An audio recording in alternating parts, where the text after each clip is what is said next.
Bismillahirrahmanirrahim. Assalamualaikum warahmatullahi wabarakatuh.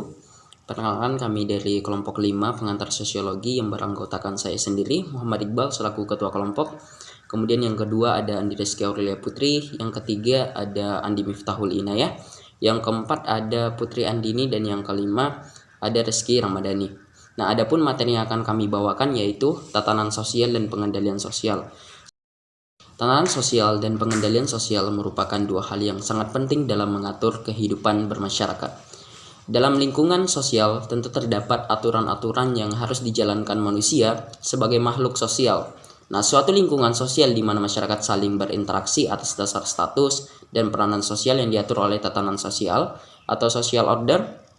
Dalam melaksanakan tatanan sosial tentunya ada penyimpangan terhadap norma dan nilai yang ada dalam masyarakat. Hal tersebut akan memberikan dampak yang buruk dalam kehidupan bermasyarakat.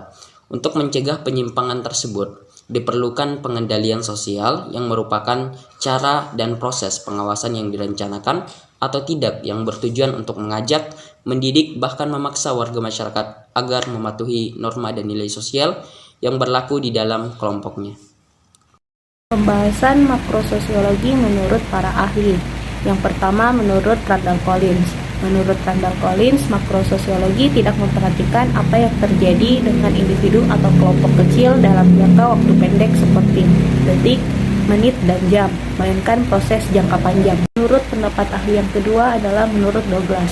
Menurut Douglas, ciri makrososiologi antara lain mengikuti ilmu-ilmu alamiah seperti pencarian hukum sebab akibat dalam masyarakat, pengukuran variabel, dan pengujian proposisi, serta penekanan pada penelitian terapan. Di sini dapat disimpulkan bahwa makrososiologi menempatkan fokus pada karakteristik umum seperti masyarakat. Contohnya teori konflik dan fungsionalisme yang menempatkan fokus pada gambaran yang lebih sosial. Dalam struktur sosial dikenal dua konsep penting, yaitu status dan peran. Definisi Ralph Linton mengenai kedua konsep tersebut adalah suatu status adalah suatu kumpulan hak dan kewajiban, sedangkan peran adalah aspek dinamik dari status. Menurut Linton tentang status dan peran, seseorang menjalankan peran manakala ia menjalankan hak dan kewajiban yang merupakan statusnya. Disimpulkan bahwa struktur sosial adalah sesuatu yang terdiri atas bagian yang saling tergantung dan membentuk suatu pola tertentu yang merupakan bagian dari pola perilaku individu, kelompok, institusi, atau masyarakat. Struktur sosial merujuk pada pola khas suatu kelompok, seperti hubungan yang lazim antara kaum laki-laki dan perempuan atau para mahasiswa dengan pengajar.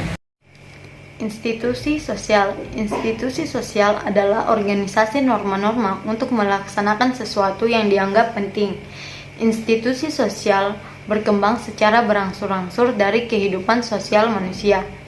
Bila suatu kegiatan penting tertentu dibakukan, dirutinkan, diharapkan, dan disetujui, maka perilaku itu telah melembaga. Terdapat 5 institusi dasar yang penting dalam kehidupan masyarakat yang kompleks.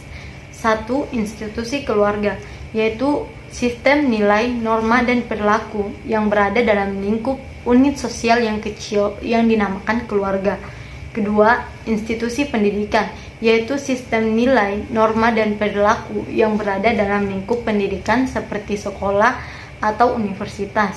Yang ketiga, institusi ekonomi, yaitu sistem sosial tentang bagaimana cara memenuhi kebutuhan manusia dan mencapai suatu kesejahteraan.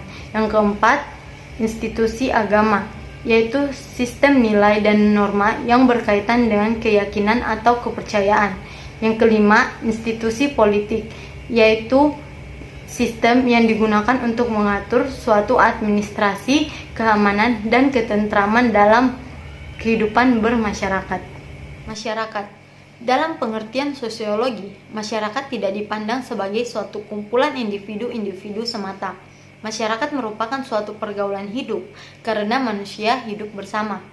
Masyarakat merupakan suatu sistem yang terbentuk karena hubungan anggota-anggotanya. Dengan kata lain, masyarakat adalah suatu sistem yang terwujud dari kehidupan bersama manusia, yang lazim disebut dengan sistem kemasyarakatan. Adapun ciri-ciri masyarakat menurut Sujono Sukanto, yaitu yang pertama, manusia yang hidup bersama-sama dan paling tidak terdiri dari 2 orang. Yang kedua, hidup dan bergaul dalam kurun waktu yang lama. Yang ketiga, sadar bahwa mereka adalah satu kesatuan. Dan yang keempat, memiliki sistem atau aturan hidup bersama. Pengendalian sosial. Pengendalian sosial adalah cara dan proses pengawasan yang direncanakan atau tidak direncanakan yang bertujuan untuk mengajak, mendidik, bahkan memaksa warga masyarakat untuk mematuhi nilai dan norma sosial yang berlaku dalam kelompoknya. Dalam uraiannya mengenai konsep fakta sosial, Durkheim menyebutkan bahwa fakta sosial dapat kita ketahui dari kekuatan paksaan luar yang dijalankannya atau yang dapat dijalankannya terhadap individu. Nah, selanjutnya paksaan dari luar ini dapat kita ketahui dari sanksi tertentu atau perlawanan yang diberikan terhadap setiap usaha individu untuk melanggar fakta sosial tersebut. Selanjutnya adalah bagian-bagian penting dari pengendalian sosial.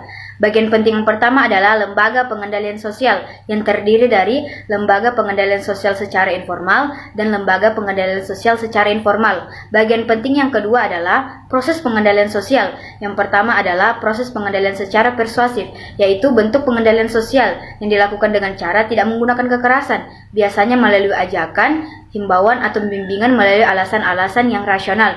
Yang kedua adalah pengendalian secara koersif, yaitu tindakan pengendalian oleh pihak-pihak yang berwenang dengan menggunakan kekerasan atau paksaan. Bagian penting yang ketiga adalah sifat-sifat pengendalian sosial. Yang pertama adalah sifat preventif, yaitu segala bentuk pengendalian sosial yang berupa pencegahan atau perilaku menyimpang agar dalam kehidupan sosial tetap kondusif. Sifat yang kedua adalah represif, yaitu bentuk pengendalian sosial yang bertujuan untuk mengembalikan kekacauan sosial atau mengembalikan suatu deviasi menjadi keadaan yang kondusif kembali. Bagian penting yang keempat adalah jenis-jenis pengendalian sosial. Berdasarkan pihak yang melakukan pengendalian sosial, jenis-jenis pengendalian sosial terdiri dari satu, pengendalian individu terhadap individu lain. Yang kedua adalah pengawasan individu dengan kelompok. Yang ketiga adalah pengawasan kelompok dengan individu. Dan yang terakhir adalah pengawasan antar kelompok. Berdasarkan pelaku pengendalian sosial terbagi menjadi 4. Yang pertama adalah pengendalian pribadi, pengendalian institusional, pengendalian resmi, dan pengendalian tidak resmi. Bagian penting yang terakhir adalah fungsi pengendalian sosial. Terdapat 5 fungsi pengendalian sosial, yaitu yang pertama adalah mempertebal keyakinan anggota-anggota masyarakat akan kebaikan norma-norma kemasyarakatan melalui melalui pendidikan, sugesti sosial, menonjolkan kelebihan norma-norma. Yang kedua adalah memberikan penghargaan kepada anggota-anggota masyarakat yang taat pada norma-norma kemasyarakatan. Yang ketiga adalah mengembangkan rasa malu dalam diri atau jiwa anggota-anggota masyarakat jika mereka menyimpang atau menyeleweng dari norma-norma dan nilai-nilai masyarakat yang berlaku. Selanjutnya adalah menimbulkan rasa takut, misalnya risiko dan ancaman. Dan yang terakhir adalah menciptakan sistem hukum, yaitu sistem tata tertib dengan sanksi-sanksi yang tegas bagi para penyelenggara. Bagian 3, isu yang berkembang. Kelompok kami mengambil isu yang berkaitan dengan kehidupan anak jalanan di Indonesia. Tentunya menjadi anak jalanan bukan suatu pilihan yang diinginkan bagi setiap orang. Terutama untuk masalah keamanan, anak jalanan seringkali dianggap sebagai sebuah masalah. Dan belum ada peraturan yang dapat mengatasi fenomena ini. Dari hasil kajian, keberadaan anak jalanan disebabkan oleh kemiskinan, penyimpangan kepribadian, dan faktor luar dari anak tersebut. Mereka memiliki tatanan hidup sendiri dan seringkali dianggap sebagai sampah masyarakat. Kehidupan jalanan yang tidak kondusif dan kurangnya pengawasan dari keluarga membuat anak jalanan rentan terhadap berbagai bentuk kekerasan.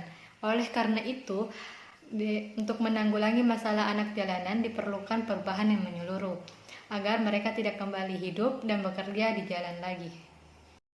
Bagian 4, solusi isu yang berkembang dari slide sebelumnya, yaitu dengan menerima mereka sebagai bagian dari anggota masyarakat. Hal ini bertujuan untuk menghilangkan tembok normatif yang hanya memandang anak jalanan sebagai sampah masyarakat.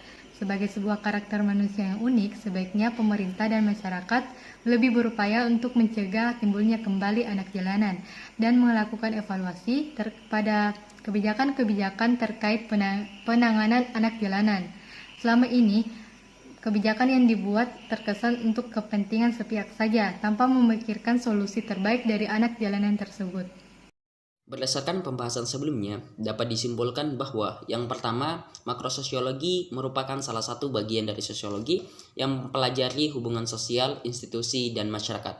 Yang kedua, menurut Linton ada dua konsep penting dalam struktur sosial, yaitu status dan peran. Sedangkan menurut Merton, dalam struktur sosial terdapat konsep perangkat peran yang didefinisikannya sebagai pelengkap hubungan peran yang dipunyai seseorang karena menduduki suatu status sosial tertentu. Yang ketiga, institusi sosial adalah organisasi norma-norma untuk melaksanakan sesuatu yang dianggap penting.